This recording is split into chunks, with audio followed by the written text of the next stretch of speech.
पिता परमेश्वर प्रभु यीशु मसीह के नाम से दिल से हम आपका धन्यवाद करते हैं। सारा आदर, सारी महिमा, सारा जलाल, सारा गौरव सिर्फ आपके पवित्र नाम को देते हुए हम आपकी महिमा करते हैं और आप ही के नाम को ऊंचा उठाते हैं और धन्यवाद करते हैं। आज की स्तुति, आराधना और धन्यवाद की भेंटों को आपने स्वीकार किया पिता, और अपने पाक पवित्र आत्मा की हुजूरी को हमारे मध्य में ले आया। हम सब बातों के लिए तेरा धन्यवाद करते हैं और धन्यवाद करते हैं इन अद्भुत गवाहियों के द्वारा भी हम आपकी महिमा करते हैं और आप ही के नाम को ऊंचा उठाते हैं और आपका दिल से धन्यवाद करते हैं। हम इन गवाहियों, इन आचार कर्मों के द्वारा भी हम आपकी महिमा करते हैं। किसी मनुष्य को ऊंचा नहीं उठाते, लेकिन प्रार्थना करते हैं पिता, आज के तमाम दशमांश अर्पण और उठाने के बेटों को जो भवन के अंदर आए, उन सारी बेटों को आप स्वीकार करें और अपने पवित्र वचन के अनुसार, जैसे मलाकी 3:10-11 के अंदर आपने कहा है, प्रभु आप हमारे लिए स्वर्ग के झरोखों को खोलकर हम पर अपरंपार आशीष की बारिश करने जा रहे हैं। तो दुआ करते हैं कि आज मसीह यीशु में जिस दिन उसने बपतिस्मा लिया और उसके लिए स्वर्ग का द्वार खुला और पवित्र आत्मा उसके ऊपर उतर आई, वैसे ही हमारे लिए भी स्वर्ग का वो द्वार खोलकर हमारे जीवनों के अंदर बरकत की बारिश आने दे पिता, ताकि यीशु मसीह के नाम से उस प्रतिज्ञाबद्ध पवित्र आत्मा के द्वारा न केवल इस धरती के ऊपर हम अब्राहम की आशीषों को पा सके, लेकिन हम दुआ करते कि वो धनाना की और स्वर्ग की तमाम आत्मिक आशीषों को पाकर हम बढ़ते रहें और हमारे जीवन में कोई कमी घटी न हो और धर्म के कामों के अंदर हम सर्वदा बढ़ते जाएं। प्रभु तेरे बच्चों ने आज जो तेरी खेती के अंदर बली भूमि के ऊपर बोया है, प्रभु मैं दुआ करता हूं उन्हें 100 गुना प्रतिफल देकर आशीषित कर, और यीशु मसीह के नाम से आज के शब्द के द्वारा तू तेरे नाम की महिमा कर पिता। और दुआ करते हैं कि आज का शब्द है जो तेरे दास के मुख से निकले पिता, बोलने वाला मनुष्य न है परंतु तेरी आत्मा हम सब से बातें करे और हम अपने कानों को खोलते तेरी वाणी को सुनने के लिए, और हमें वचन के प्रति समझ, बुद्धि और ज्ञान समझते तू दे कि हमारे मन की आंखें ज्योतिर्मय हो और हम भलीभांति समझने की शक्ति पाएं। सारा आदर, सारी महिमा सिर्फ तुझे मिले प्रभु यीशु मसीह के पवित्र और सामर्थी नाम से। चलिए एक जोरदार ताली देते हैं परमेश्वर के नाम की महिमा के लिए, और भाई दिलीप का परमेश्वर के वेदी पर स्वागत करते हैं। और मैं भी यही गवाही देता हूं कि यीशु सच्चा जिंदा प्रभु है, मरकर तीसरे दिन जिंदा होने वाला प्रभु यीशु मसीह जो आज तक जिंदा है, परमेश्वर का पुत्र, पापों की क्षमा और उद्धार, मुक्ति, मोक्ष उसी के नाम से होता है। प्रभु यीशु मसीह मेरा उद्धार करता है जो जिंदा है, जिसने मेरे जीवन को पूरी तरह से परिवर्तन किया और कर रहा है। उसी के द्वारा मेरे पाप क्षमा हुए, उसी के द्वारा मेरा रिश्ता परमेश्वर के साथ जुड़ा, उसी के द्वारा मैं नरक की आग से बचकर स्वर्ग की ओर जा रहा हूं। मैं प्रभु यीशु का धन्यवाद करता हूं जोरदार ताली के साथ। प्रभु भला है और प्रभु आप सबों से भी बहुत बहुत बहुत प्यार करता है। Praise the Lord, praise the Lord. तो कुछ दिनों से हम सीख रहे हैं परमेश्वर के वचन का महत्व। पास्टर साहब सिखा रहे हैं परमेश्वर के वचन का महत्व। तो मैं समझता हूं आज आपने बाइबल जरूर पढ़ा होगा। पढ़ा है सबने कि कोई रह गया? या हो सकता है किसी ने रात के लिए रखा हो कि रात को पढ़ूंगा। कोशिश कीजिए लेकिन बाइबल जरूर पढ़िए। तो आज मत्ती 7:7 क्या लिखा है उसके अंदर? ये तो बिना बाइबल पढ़ने को आता है ना। मत्ती 7:7 में लिखा है मांगो तो दिया जाएगा। ये सबको पता है। और आज तारीख भी क्या है? 7:7। तो आज प्रभु से मांगते हैं। प्रभु कहता है मांगो। तो क्या मांगते हैं प्रभु से? प्रभु आपका और मेरा साथ साथ हमेशा बना रहे। कितना ही बोलेंगे? इतना भी बोलिए, प्रभु हम सब का साथ साथ हमेशा बना रहे। अरे बोलिए भाई आमीन। क्योंकि उत्पत्ति के अंदर आप चले जाएंगे 7:7 वहां पर लिखा है जो नूह का जो जहाज था, नूह पूरे परिवार के साथ जहाज के अंदर चला गया। वो 7:7 ही वचन है। मतलब पूरा परिवार जो है प्रभु के शरण में, प्रभु के सुरक्षित हाथों में है। तो आज और आप और मैं प्रभु के साथ साथ एक जोरदार प्रभु के लिए ताली बजाएंगे।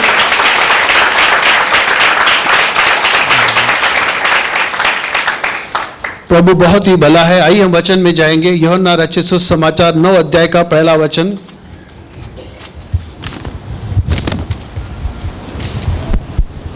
फिर जाते हुए उसने एक मनुष्य को देखा जो जन्म का अंधा था। बस इतना ही है। अब यीशु मसीह जा रहे हैं और एक व्यक्ति को देख रहे हैं जो कि अंधा है। केवल अंधा नहीं लेकिन जन्म से ही अंधा है। अब आप मुझे ये बताइए कि उस अंधे व्यक्ति की हालत क्या होगी, उस अंधे व्यक्ति का जीवन कैसा होगा, कैसे वो चलता फिरता होगा, कैसे वो खाता पीता होगा, कैसे आगे बढ़ता होगा, कैसे कामकाज करता होगा। पुराने समय के अंदर तो ऐसे लोगों को बाकायदे घर से निकाला जाता था, छोड़ दिया जाता था, क्योंकि उसका कोई इलाज नहीं, उसके उस सहायता कोई कुछ काम ही नहीं कर सकता, ऐसे व्यक्ति कुछ काम ही नहीं कर सकते। अंधे व्यक्ति हों या ऐसी भयंकर बीमारी के अंदर पड़े हुए व्यक्ति हैं, उनको छोड़ दिया जाता था। 38 साल से जो एक व्यक्ति पड़ा था बैतसैदा कुंड के अंदर, उसके परिवार ने उसको छोड़ दिया क्योंकि उसकी बीमारी का कोई इलाज नहीं हो पा रहा था। 38 साल से इस जगह पर पड़ा हुआ है, उससे न कोई पूछता है, न कोई उसको देखता है, न उसकी कोई बात करता है, न उसकी कोई मदद करता है कि वो ठीक हो सके। एक जगह पर 38 साल से पड़ा है, और ये भी जो है बचपन से ही पैदा हुआ तब से अंधा है। आप और मैं रोज रंग देखते हैं, लोगों को देखते हैं, फूलों को, पहाड़ों को, नदियों को, न जाने क्या क्या, हर काम इन आंखों के द्वारा हम करते हैं। कोई भी बगैर आंख के हम कुछ काम नहीं कर सकते। लेकिन अंधे व्यक्ति के लिए जीवन बहुत कठिन होता है। आप कोशिश कीजिए, एक दिन 1 घंटा ट्राई कीजिए अपने घर पर। मैंने पहले भी 1-2 बार बोला है आपको, ट्राई कीजिए कि हमारी इन आंखों के लिए कितना प्रभु ने कितना महत्व रखा, मतलब बंद करके आप काम करके दिखाइए। हमारी एक बहन है, कुछ समय पहले गाजर का हलवा बना रही थी, लगभग बहुत सारा 2 किलो तक गाजर का हलवा बनाया, दूध डाला, ड्राई फ्रूट डाला, और बात करते करते फोन पर वो शक्कर उठाई डाली। बाद में पता चला वो शक्कर नहीं, नमक था। शक्कर नहीं, आंखें रहते हुए भी इतनी बड़ी मिस्टेक, वो नमक डाल दिया, पूरा हो गया। लेकिन ऐसे ही हम कई बार मिस्टेक करते हैं, आंखें रहते हुए भी। जिनकी आंखें नहीं रहती उनका जीवन कैसे होगा, कैसे उनका जीवन चलता है, कैसे हर चीज के लिए लकड़ी के ले लेंगे। कई बार ऐसे गिरते हैं, कई लोग फिसलते हैं, कई बार उनको नीचे से तो चलो फिसलन पता नहीं चलती, गड्ढा है पता नहीं चलता, लकड़ी के सहारे यहाँ वहाँ कहाँ जाना है, डायरेक्शन पता नहीं चलता, न कोई रंग। उनको पूछो लाल रंग, पीला रंग, काला रंग भी उनको नहीं मालूम कि काला रंग होता कैसे है, क्योंकि उनकी आंखें बंद है, उनको पता ही नहीं। बचपन से जो पैदा हुआ अंधा, सोचिए उस व्यक्ति का जीवन कैसे चलता होगा। वैसे तो कोई भी बीमारी खतरनाक है, सर दर्द भी अगर किसी को हो जाए तो तकलीफ वाला है, किसी की कान बंद है वो भी तकलीफ वाली बात है, कोई चल नहीं सकता या हाथ काम नहीं कर सकता, हर चीज, हर बीमारी तकलीफ वाली होती है। लेकिन अंधे व्यक्ति के लिए क्या, कितना जीवन कठिन होगा, कितनी परेशानी होगी। और यहां तक तो उसको परिवार वालों ने छोड़ दिया है। परिवार लोग छोड़ देते हैं ऐसे लोगों को, और इसको कोई काम नहीं देगा, कोई काम नहीं देगा, बेचारा करेगा तो क्या करेगा, भीख ही मांग सकता है। चाहे कितना भी कैसे भी हो, लेकिन वो भीख मांगने के सिवा और कुछ कर भी क्या सकता है। और ये भिखारी भी था, ये भिखारी था, जवान था, सब कुछ ठीक है, लेकिन आंखें नहीं है और भिखारी है। प्रभु ने इसको देखा। शायद आपकी भी परिस्थिति कुछ ऐसी हो कि कोई आपको नहीं देखता, कोई आपको नहीं पूछता, कोई आपकी चिंता नहीं करता, आप अकेले हैं, सब लोगों ने आपको छोड़ दिया है। लेकिन प्रभु आपको कभी नहीं छोड़ेगा। कोई आपको देखे न देखे, लेकिन प्रभु आपको देखता है। 38 साल का जो पड़ा था ना, बाहर मेला चल रहा था, बहुत बड़ा पर्व चल रहा था, और ये अंदर अकेला बैतसैदा कुंड के पास बैठा हुआ था। कोई उसको पूछने नहीं आ रहा, लेकिन मेले को छोड़कर, उत्सव को छोड़कर यीशु मसीह उसके पास आया था और उससे बात करने लगा था। यहां पर भी ये अकेला खड़ा है, लेकिन यीशु मसीह ने उसको देखा। कब देखा पता है? कब देखा यीशु मसीह ने? हम बहुत बार बहुत व्यस्त होते हैं, फोन नहीं उठाते हैं, निकल जाते हैं। कोई आ रहा है सामने से, थोड़ी आंख चुरा के निकल जाते हैं, यार बात करेगा तो 15-20 मिनट चले जाएंगे, तो इसके लिए हम आंख चुरा कर निकल जाते हैं। लेकिन यीशु मसीह ने आंख नहीं चुराई। लेकिन काम क्या कर रहा था पता है? 8 अध्याय का लास्ट वचन पढ़िए, 8:59। यीशु मसीह जा रहा था, लेकिन कहां से होकर जा रहा था? थोड़ी देर पहले भी क्या हुआ था? तब उन्होंने उसे मारने के लिए पत्थर उठाए, परंतु यीशु छिपकर मंदिर से निकल गया। अब यहां पर यीशु मसीह ने एक जन को चंगाई दी थी, मतलब सॉरी चंगाई बोल रहा हूं, व्यभिचारिणी स्त्री को जो है बचाया था। फिर फरीसियों के साथ, शास्त्रियों के साथ वाद कर रहे थे, वो लोग उसको पत्थर मारने के लिए आए थे। यीशु मसीह वहां से बच के निकल गए, और जा रहे थे बच के, हम लोग भाग रहा था या चल रहा था या कुछ भी था, लेकिन उसकी नजर अंधे के ऊपर पड़ी। तो उसने ऐसा नहीं किया, भागो यार, पहले अपनी जान बचाओ, पहले तो वो लोग पत्थर मुझे मारेंगे, छोड़ दो। इसने नहीं किया, पहले उसने देखा ये अंधा है, वो खड़ा हो गया और उससे बात करने लगा। अब यहां पर चेले उससे क्या पूछते हैं? आगे पढ़ी, दूसरा वचन 9 का।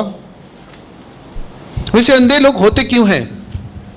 एक अंधा व्यक्ति, बात अगर हम देखें, बहुत सारे अंधे कल इसके अंदर दिखाए गए हैं। कोई हो सकता है एक्सीडेंट के द्वारा, किसी का एक्सीडेंट हो जाता है, अंधा हो जाता है। किसी की आंखों में एसिड चला गया, कोई स्पोर्ट्स खेलते हुए अंधा हो जाता है। किसी ने किसी को पत्थर मार दिया, ट्रेन में चलते हैं पत्थर मार देते हैं, फैक्ट्री के अंदर मशीनें चलती हैं, मशीनें टूट जाती हैं, या इंसान की गलती के कारण भी कुछ एक्सीडेंट हो जाता है जिसके कारण आंखें चली जाती हैं। कई बार बीमारी भी होती है जिसके कारण आंखें चली जाती हैं। कोई न्यूट्रिशनल जो कुछ के अंदर कमी रहती है और मोतियाबिंदु जैसे होता है, या ऑपरेशन गलत हो गया, या कोई नस फट गई, या नस कमज़ोर हो गई, खून नहीं जा रहा है, ऐसे में एक इंसान अंधा हो जाता है। बीमारी के कारण भी अंधा होता है, एक्सीडेंट के भी कारण अंधा होता है, दुष्ट आत्मा के भी कारण इंसान अंधा हो सकता है। एक व्यक्ति है, मत्ती 12 अध्याय के अंदर हम पढ़ते नहीं है, वो व्यक्ति तो ऐसा है कि अंधा भी था और गूंगा भी था।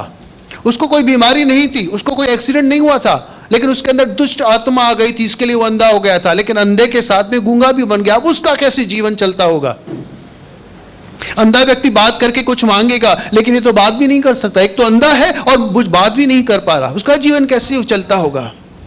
कभी सोचिए इन चीजों को। भाई चमत्कार के बारे में सोचते हैं, लेकिन उस व्यक्ति की जिसके साथ ये सब हो रहा है उसका जीवन कैसे चलता होगा? तो अंधा तो कई तरह से हो सकता है, लेकिन बचपन में ही जो पैदा हुआ है वही अंधा हो रहा है, तो इसका क्या कारण हो सकता है? अगर साइंस के द्वारा हम पूछेंगे कि एक अंधा व्यक्ति क्यों पैदा होता है, क्यों एक व्यक्ति जो पैदा होता है, लंगड़ा पैदा होता है, अंधा पैदा होता है, तो उसके कई कारण साइंस के पास हैं। हो सकता है कि गर्भ के अंदर कुछ इन्फेक्शन हो गया, गर्भ के अंदर कोई बीमारी आ गई, गर्भ के अंदर कुछ उसके साथ इंजरी हो गई, हो सकता है उसको जो उसके माता पिता को बीमारी थी, इसके लिए उस बच्चे के अंदर वो बीमारी आ गई, या ऐसे कुछ न कुछ ऐसे कारण हो सकते हैं, क्योंकि पैदा ही जो बच्चा हुआ है अंधा हो गया है, वो साइंस कहती है। लेकिन जब परमेश्वर ने आदम और हवा को बनाया, पहले तो वो पवित्र थे और परफेक्ट थे। आदम और हवा को जब परमेश्वर ने बनाया था ना, तो दोनों परफेक्ट थे। उनका शरीर का एक एक अंग सही सलामत और सुरक्षित था।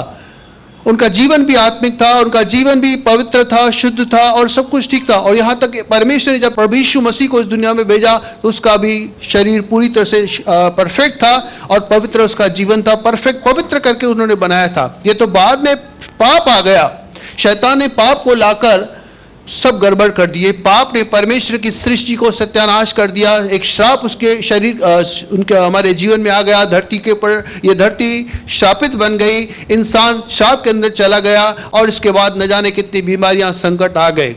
लेकिन इसका मतलब ये नहीं कि ये समस्याएं आपके और मेरे जीवन में हैं या थी तो परमेश्वर चुप करके बैठा है। परमेश्वर की नजर आज भी आपके ऊपर है। आपके जीवन के अंदर कुछ भी चल रहा है, कभी ये मत सोचिए कि कौन मुझे देखता है, कोई नहीं मुझे पूछता, कोई मेरी चिंता नहीं करता, किसी को मेरा ध्यान नहीं है, सब ने मुझे छोड़ दिया होगा।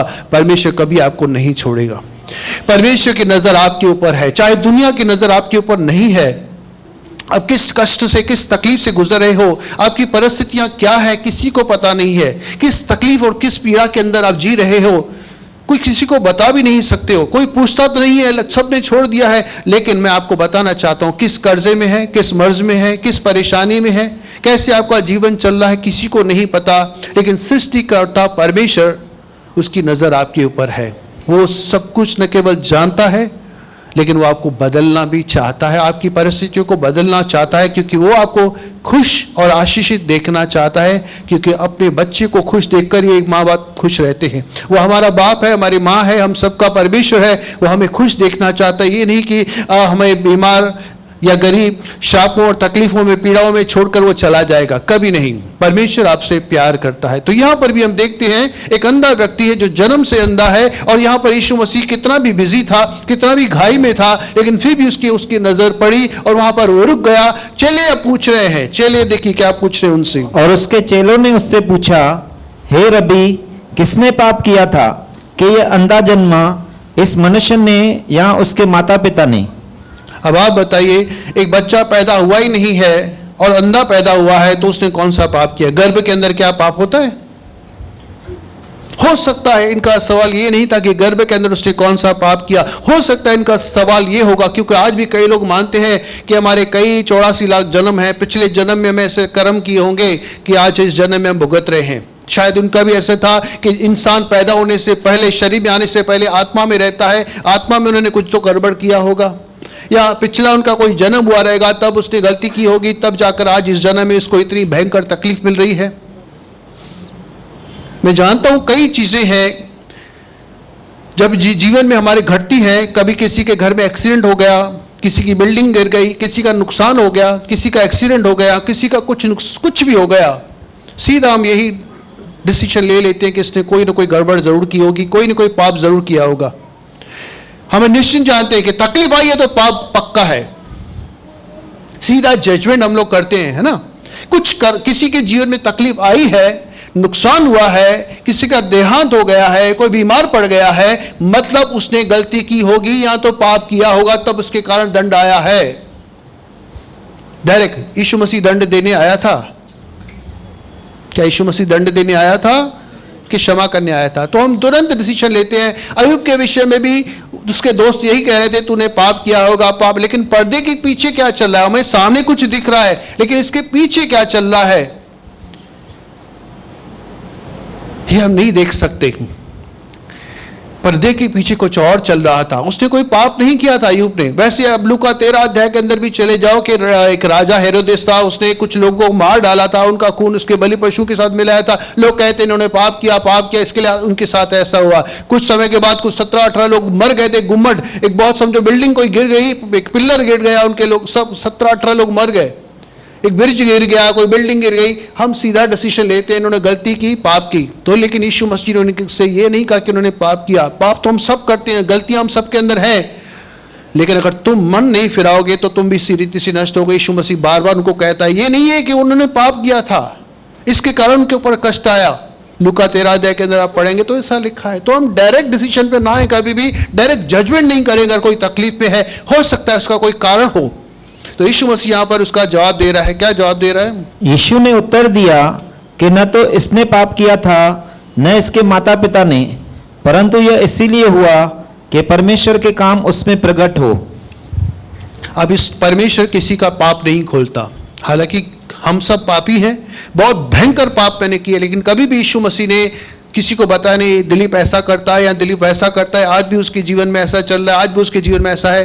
कभी पोल पट्टी परमेश्वर नहीं करेगा। सामरी स्त्री के साथ मिलने आया तो भी उससे जब बातचीत कर रहा है, उसने पोल नहीं खोले, दूसरों को नहीं बताया, सीक्रेट नहीं खोला किसी का कि ये पाप कर रहा है। लेकिन यहां पर यीशु मसीह क्या कह रहा है कि ये ना तो इसने पाप किया है, न इसके माता पिता ने पाप किया है, लेकिन ये इसलिए हुआ ताकि इसके जरिए, इसके जब जीवन में काम होगा, चंगाई आएगी, तो इसके द्वारा परमेश्वर की अद्भुत महिमा हो।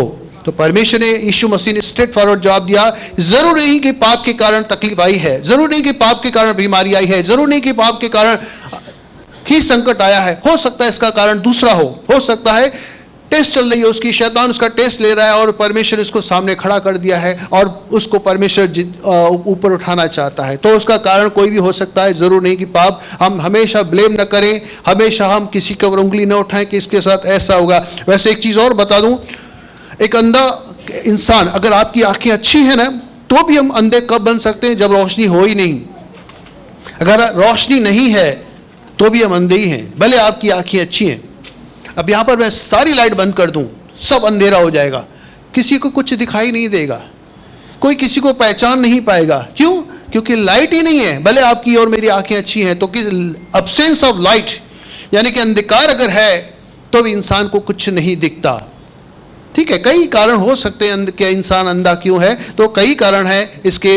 वैसे तो परमेश्वर भी किसी किसी को अंधा करता है। स्वर्गदूतों ने अंधा किया था सदोम उमरा के लोगों को, क्योंकि वो लूत को उसके साथ गलत करना चाहते थे। पौलुस को अंधा कर दिया गया था। पौलुस को अंधा क्यों कर दिया गया था? क्योंकि वो कलीसिया को सता रहा था। और उसके बाद में हम जाते हैं, अगर आगे प्रेरितों के अंदर जाएंगे तो पौलुस ने कहा परमेश्वर तुझे अंधा कर देगा कुछ समय के, क्योंकि वो सुसमाज, एक टोना करने वाला था ना, टोना कर रहा था। तो पौलुस वहां पर सुसमाचार बता रहा था, वहां पर वो ऑब्स्टिकल बन रहा था, रुकावट डाल रहा था। पौलुस ने उसको, प्रभु तुझे थोड़ी डाल के अंधा कर देगा। तो परमेश्वर कलीसिया के विरोध में, आपके विरोध में अगर कोई आता है तो परमेश्वर को अंधा कर सकता है।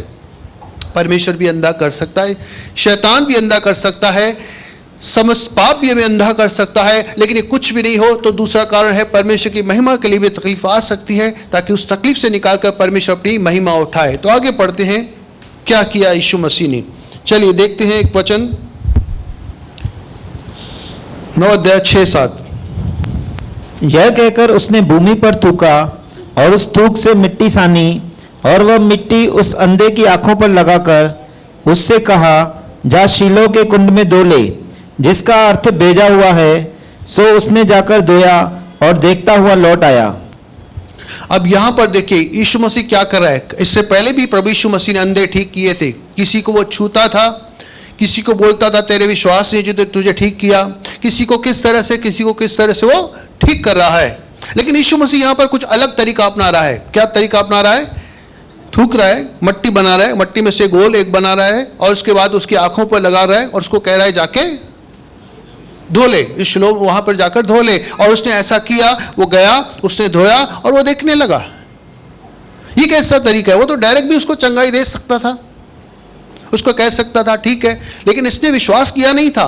वो उसको पता ही नहीं था यीशु मसीह है कौन, ना तो सुसमाचार ना यीशु मसीह के बारे में उसको पता था। लेकिन यीशु मसीह खुद उसके पास चल के आया है और यीशु मसीह उसको चंगाई एक अलग तरीके से दे रहा है। सेम तरीका नहीं कि चलो तू तो तेरा विश्वास है या मैं तुझे चंगा करता हूँ, उसकी आंखों को छुआ या उसको ठीक हो गया। लेकिन उसको कैसे? मट्टी लगाई और वो ठीक हो गया। अब यहाँ पर आपको क्या याद आ रहा है कि परमेश्वर ने जब आदम और हवा को बनाया तो कैसे बनाया?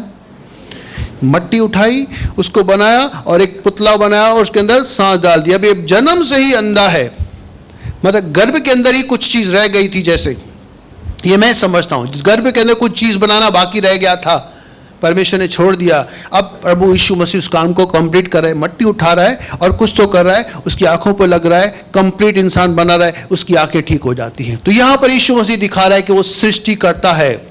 जैसे सृष्टि परमेश्वर ने अपने वचन से बनाई, लेकिन आदम और हवा को, आपको और मुझे उसने अपने हाथों से बनाया। उसकी आंख भी हाथ से बना रहा है और वो देखने लगा। लेकिन यहां पर गड़बड़ क्या है? अंधा तो ठीक हो गया, बहुत सारे अंधे ठीक हो गए, लेकिन जो लोग उसके साथ थे, उसके पड़ोसी, तो मैं अभी पढ़ाना नहीं चाहता, वो लोग डाउट कर रहे हैं, अरे ये कौन है? कोई कहता है नहीं ये वही आदमी है, बोलता नहीं वो उसके जैसा है, ये ठीक कैसे हुआ? हो सकता है ठीक बीमार था ही नहीं लेकिन अभी ठीक हो गया, ऐसे कैसे? वो विश्वास नहीं कर पा रहे थे। लेकिन वो कहता भाई मैं वही हूं जो भीख मांगा करता था, लेकिन अभी मैं ठीक हो गया हूं। तुझे किसने ठीक किया? एक आदमी ने ठीक किया, मैं उसके बारे में नहीं जानता, उसने मुझे ठीक किया। अब ये चीज आ गई है फरीसियों के पास। पता है फरीसी शास्त्री, उनके पास ये बात आ गई है। क्यों बात उसके पास कंप्लेंट आ गई है? कि वो दिन था सबत का दिन, विश्राम का दिवस था। विश्राम का दिवस, परमेश्वर ने 10 आज्ञाओं में चौथी आज्ञा जो डाली थी, 20 अध्याय के निर्गम में आप चले जाएंगे ना, तो 10 आज्ञाओं में चौथी आज्ञा थी कि तू विश्राम कर, मतलब छुट्टी कर। आज हम छुट्टी करते हैं ना, हॉलीडे कहते हैं, संडे हॉलीडे, पवित्र दिवस मनाते हैं यानी छुट्टी करते हैं। तो चौथी आज्ञा जो थी छुट्टी के लिए थी। क्यों छुट्टी थी? ताकि इस दिन पर हम कुछ भी काम ना करें, लेकिन पूरा दिन परमेश्वर की संगति में बिताएं, उसको याद करें और प्रार्थना करें, धन्यवाद करें। बाकी आप खाना खा सकते हो, सब कुछ कहीं पे जाना आना है कर सकते हो, लेकिन काम कुछ नहीं करना, खाना बनाना नहीं है। एक दिन पहले लोला बना के रखो, मतलब एक दिन खाना पहले बना कर रखो और उसके बाद दूसरे दिन खाओ। खाना भी आपको नहीं बना, कोई काम काज नहीं करना, ना बैल ना आपका कोई भी नौकर कोई भी काम काज करेगा। लेकिन छुट्टी का दिवस है, परमेश्वर ने छुट्टी दिवस रखी थी और बहुत अच्छा दिन था। छुट्टी का दिवस सबको अच्छा लगता है, लेकिन फरीसी और शास्त्री के पास ये कंप्लेंट पहुंची कि इसने सबत के दिन इसको चंगाई दी। वो भड़क गए कि सबत के दिन चंगाई हुई कैसे? इस व्यक्ति ने इसको ठीक क्यों किया? इतने दिन, 6 दिन थे ना, अरे भाई 6 दिन थे, इस दिन पर उसने ठीक किया सबत के दिन। तो ये जो व्यक्ति है, डायरेक्ट हम लोग वचन में चलते हैं, 15-16।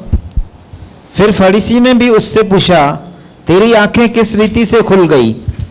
उसने उनसे कहा, उसने मेरी आंखों पर मिट्टी लगाई, फिर मैंने धो लिया और अब देखता हूं। अभी बार बार इससे पूछते हैं, भाई तू कैसे ठीक हुआ? वो बोलता है उसने मुझे ऐसा ऐसा किया, मैं मिट्टी लगाई, मैंने धोया, उसके बाद ठीक हो गया। बोलता ये आदमी, उससे 16 वचन में लिखा, ये परमेश्वर की तरफ से नहीं हो सकता। अरे भाई परमेश्वर की तरफ से नहीं हो सकता? उसने तो उसको, ऐसे व्यक्ति को जो अब तक हिस्ट्री में कभी हुआ ही नहीं है कि जो बचपन से अंधा व्यक्ति हो उसको ठीक किया हो, अब तक नहीं हुआ, और ये चमत्कार हो रहा है। लेकिन ये लोग क्या कह रहे हैं फरीसी और शास्त्री? ये इंसान परमेश्वर की तरफ से नहीं हो सकता। डायरेक्ट उनकी स्टेटमेंट है, सीधा उंगली उठाए यीशु के ऊपर। अगर इंसान वो सबत का दिन नहीं मनाता है विश्राम नहीं करता है और एक काम कर रहा है, तो ये इंसान पहले तो मट्टी बनाई और उसके बाद बोला धो जाकर, उसने वो काम किया। मतलब जिस दिन जिसने काम किया उसको लोग पत्थर मारते थे, अपनी सभागृह से निकाल देते थे, अपने प्रार्थना घर से निकाल देते थे, या पत्थरवा भी करते थे। इतने सख्त थे ये जो थे फरीसी थे। अब ये फरीसी कौन थे? ये फरीसी थे बहुत ही पढ़े लिखे, बहुत ही ज्ञानी व्यक्ति थे, बहुत ही ज्ञानी व्यक्ति थे। इनको पवित्र शास्त्र का बहुत ज्ञान था, हर वचन को पता था। लंबी लंबी ये प्रार्थनाएं करते थे, उपवास करते थे, दशमांश देते थे और लोगों को सिखाया करते थे। बहुत ज्ञान था पुराने नियम का, यीशु मसीह के बारे में। जैसे हमने पिछले संडे को भी सीखा, यीशु मसीह के बारे में इनकी एक एक भविष्यवाणी, कब आएगा, कहां आएगा, कैसे आएगा, सब कुछ इनको पता था। लेकिन ये यहां पर क्या हो रहा है, यीशु मसीह उनके सामने है और क्या कह रहे हैं? स्टेटमेंट की क्या है? ये व्यक्ति परमेश्वर की ओर से नहीं हो सकता। एलिया ने चमत्कार किए, एलीशा ने चमत्कार किए, इतने सारे चमत्कार उनके सामने हुए, लेकिन उनको वचन याद था, बाय हार्ट था। लेकिन तो भी यीशु के विषय में वो कह रहे हैं कि ये परमेश्वर की ओर से नहीं हो सकता। उसके माँ बाप को बुलाया गया, उनसे पूछा गया कि तेरा बच्चा भी अंधा था कि नहीं, ऐसे ही घूमता था, बस एक्टिंग करके भीख मांगता था? नहीं भाई, अंधा था, बचपन में पैदा हुआ, अभी ठीक हो गया, ये हमें नहीं मालूम। वो डर रहे थे कहीं हमें भी निकाल नहीं दे। उन्होंने कहा आप इनसे पूछो, ये सयान है। और वो बार बार कहता है, वो टेस्टिमनी दे रहा है, वो डर नहीं रहा है। वो बार बार सबके सामने कह रहा है, एक व्यक्ति ने मुझे चंगा किया। तू उसके विषय में क्या कहता है? वो कौन है? वो नबी होगा, वो पक्का ही अच्छा परमेश्वर का भक्त होगा। वो तो ऐसा नहीं होता, वो पापी है, क्योंकि शब्द का दिन जो है नहीं मानता, मतलब पापी है। अरे ऐसे कैसे पापी होगा? वो कहां से आया, कहां से गया? अरे आपको कैसे नहीं मालूम कि वो कहां से आया, कहां गया? उसने मुझे आज तक चमत्कार ऐसा हुआ नहीं है, और उसने मेरी आंख में मट्टी लगाई और मैं ठीक हूं, आज तक ऐसा चमत्कार नहीं हुआ। क्या पापी इंसान की प्रार्थना कभी सुनेगा? नहीं।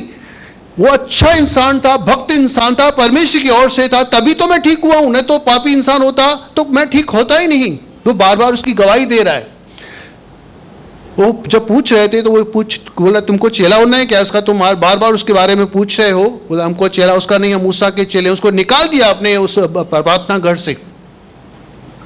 जब उसको निकाल दिया तो यीशु मसीह उसको मिला और यीशु मसीह ने उसको अपनी पहचान बताई। और यीशु मसीह की पहचान होने के बाद उसके सामने वो झुका। मैं वचन नहीं पढ़ा रहा हूँ, टाइम नहीं है। उसके सामने झुका, उसको दंडवत किया और उस पर विश्वास किया। अब यहां पर कौन अंधा है?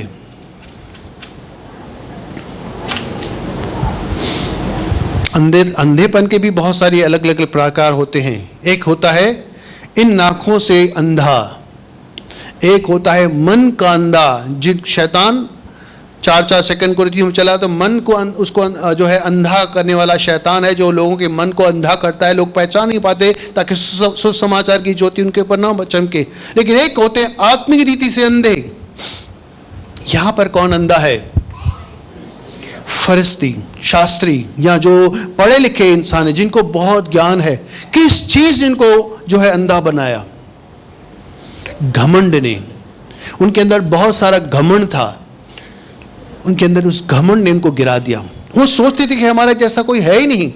हम इतना उपवास करते हैं। एक जन की सुनिए ना, लूका के अंदर प्रार्थना, मैं तो उपवास करता हूँ हफ्ते में 2 बार, दशमांश देता हूँ, लंबी लंबी प्रार्थनाएं करता है। मैं इसके जैसा थोड़ा ही हूँ कि पाप करने वाला है, मैं इसके जैसा नहीं हूँ। अपने आप को श्रेष्ठ समझते थे, लंबी लंबी तावीजें पहना करते थे, लंबे लंबे चोगे पहना करते थे, अपने आप को गुरु कहलाते थे और लंबी लंबी प्रार्थनाएं, लोग उनकी प्रशंसा करते थे, नए नए रूल्स रेगुलेशन बनाते थे, वचन सिखाते थे लोगों को। उनके जैसा उनको लगता था कोई है ही नहीं। हर वचन को बाहर था, ये वचन यहां पर है, वो वचन वहां पर है, ये चीज यहां पर है, वो चीज वहां पर है, सब कुछ। और उनको ऐसा लगता था कि जब मसीह आएगा तो उनको शाबाशी देगा। लेकिन वो चूक गए। मसीहा तो उनके सामने था, यीशु मसीह तो उनके सामने था, चमत्कार कर रहा था, कार्य कर रहा था, अपना अच्छी बातें सिखा रहा था। उन्हें बहुत कोशिश की कहीं तो उनका फॉल्ट निकालें, कहीं तो उनकी मिस्टेक निकालें, इसे झूठा साबित करें, इसको फंसाएं। अलग अलग लोगों को भेजा गया उनको पकड़वाने के लिए, लेकिन कोई उसको पकड़ नहीं सका, क्योंकि वो कभी गलती करता ही नहीं था, कोई पाप करता ही नहीं था। बहुत कोशिश की और शब्द के दिन काम करके तो उन्होंने उसको पकड़ ही लिया कि शब्द के दिन अगर करता है मतलब तू परमेश्वर की ओर से नहीं है। सबत का दिन विश्राम का जरूर दिवस था, आपको विश्राम करना है। इंसान शब्द के दिन के लिए नहीं बनाया गया था, लेकिन इंसान के लिए शब्द का दिन, खुशी का दिन, आराम का दिन बनाया गया था। वो खुशी का दिन था, लेकिन उन्होंने इसको बर्डन कर दिया था, एक बोझ बना दिया था। इतने रूल्स, इतने नियम, इतने कानून बनाए थे, तुम ये कर सकते हो, तुम वो नहीं कर सकते हो, तुम ऐसा कर सकते हो, तुम ऐसा नहीं। अगर आप रूल्स किए में होता हो, आप बोलेंगे पागलपन है ये तो। एक जगह पर तो उन्होंने ये किया था, अगर कोई माता पिता को छोड़ दे और परमेश्वर की सेवा करे तो वो ठीक है, मतलब चलेगा। बाइबल में लिखा है माता पिता का आदर कर, उनकी सेवा कर। लेकिन ये लोग क्या कहते थे कि अगर कोई परमेश्वर की सेवा करता है तो माँ बाप को छोड़ सकता है, क्योंकि वो परमेश्वर का जो कार्य उनकी तरफ होना चाहिए परमेश्वर को दे रहा है, मत उनको छोड़ सकता है।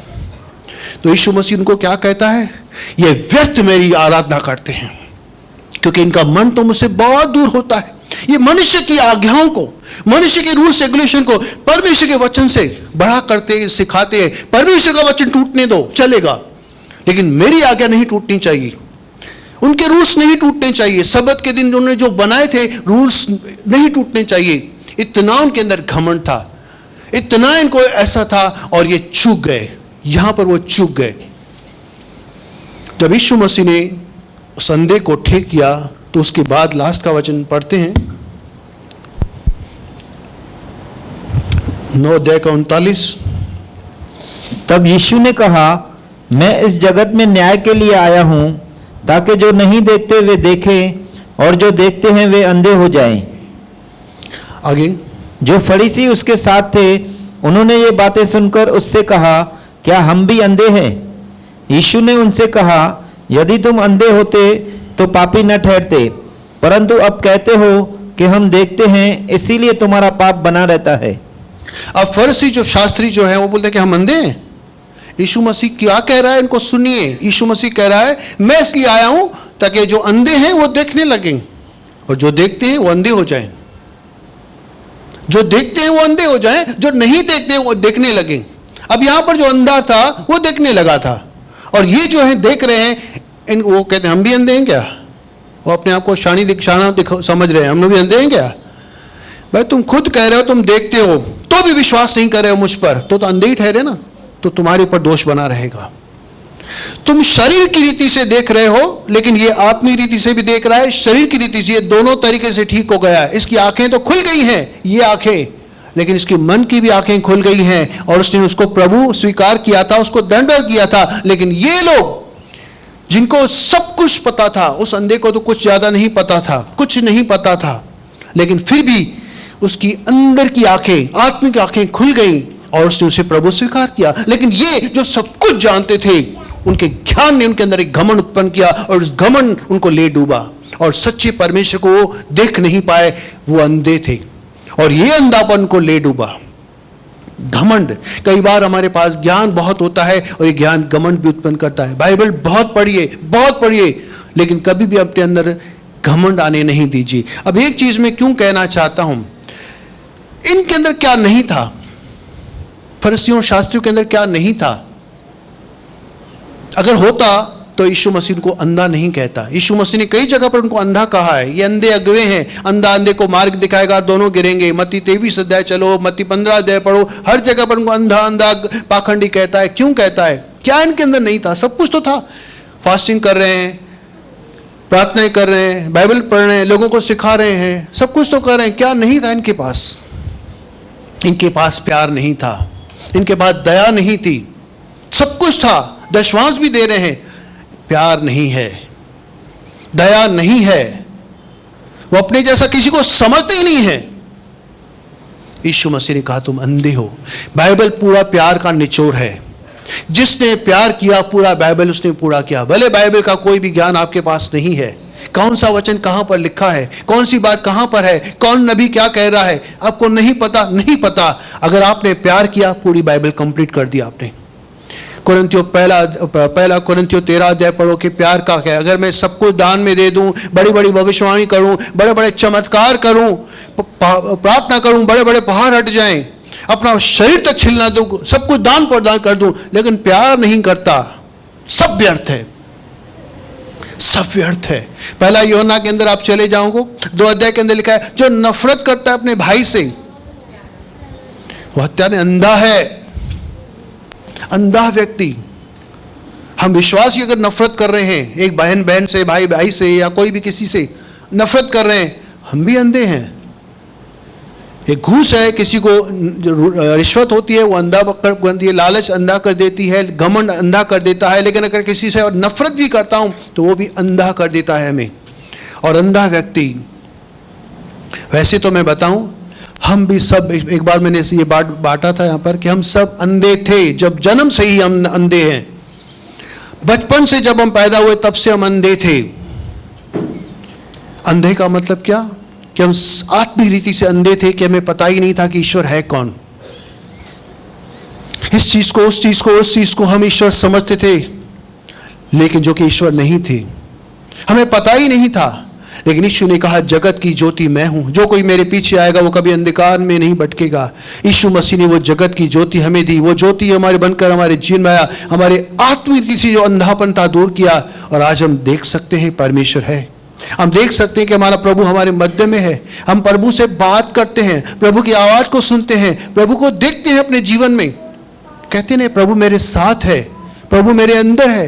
विश्वास का जो फिफ्थ सेंस, 5 सेंस तो हमारे पास है, देखना, सुनना और सूंघना, चखना, ये जो है 5 सेंसेस तो है, 5 इंद्रियां तो है। छठी इंद्री जो है विश्वास, प्रभु ने हमें दी। आत्मिक आंखें प्रभु ने दी कि आज हम उससे बात कर सकते हैं, उसे देख सकते हैं, उसको सुन सकते हैं। तो अंधापन, बचपन से हम पैदा हुए थे, अंधे पैदा हुए थे, लेकिन परमेश्वर ने हमारी आंखें खोली।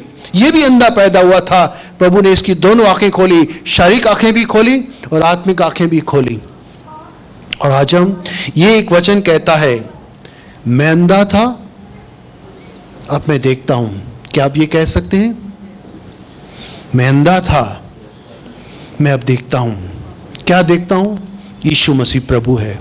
ऐसा नहीं कि मैं तो देखता था बचपन से, नहीं, हम बचपन से अंधे थे, लेकिन आज हम सच्चाई देख सकते हैं। और सच्चाई देखने के लिए कि यीशु सच्चा और जिंदा प्रभु है। न केवल ये, लेकिन दूसरी चीज मैं कहना चाहूंगा, अपने जीवन में प्यार लेके आइए, नफरत को हटाइए। कि कोई किसी के साथ कुछ भी करता है, गलतियां होती हैं, कई बार बाय मिस्टेक गलतफहमियां होती हैं, कुछ पाप हो गया, किसी ने किसी का नुकसान कर दिया, किसी ने किसी का पैसा ले लिया, किसी ने किसी की निंदा या बुराई कर दी, कुछ भी, प्यार को मत छोड़िए। आपके जीवन में परमेश्वर है ना, परमेश्वर का नाम है प्रेम। आपके पास अगर परमेश्वर है, मतलब आपके पास प्रेम है। अगर प्रेम नहीं है तो परमेश्वर नहीं है। प्रेम होना चाहिए, दया होनी चाहिए। परमेश्वर उनका न्याय दया के साथ करेगा जो दया करते हैं, लेकिन आप कठोरता करेंगे तो परमेश्वर भी आपके साथ कठोर है। जैसे आप चाहते हो लोग आपके साथ करें, वैसे आप उनके साथ करो। परमेश्वर आपको दया तब करेगा जब आप खुद दयावान हैं। परमेश्वर आपसे प्यार करता है, आप परमेश्वर के संतान हैं, इसलिए आप भी प्यार करो। परमेश्वर ने आत्मिक अंधेपन को दूर किया है। वैसे बहुत सारी बातें थी, लेकिन टाइम कम था, इसलिए मैं तो यहाँ पर समाप्त करता हूँ। प्रभु आपको आशीष कीजिए, ये जरूर कन्फेस कीजिए, मैं अंधा था, मैं अंधा था, लेकिन जगत की ज्योति प्रभु यीशु मसीह मेरे जीवन में आया। अब मैं देखता हूं, सत्य में देखता हूं, सच्चाई में देख सकता हूं। यीशु ही सत्य है, यीशु ही मसीहा है, यीशु ही प्रभु। एक जोरदार ताली प्रभु के लिए।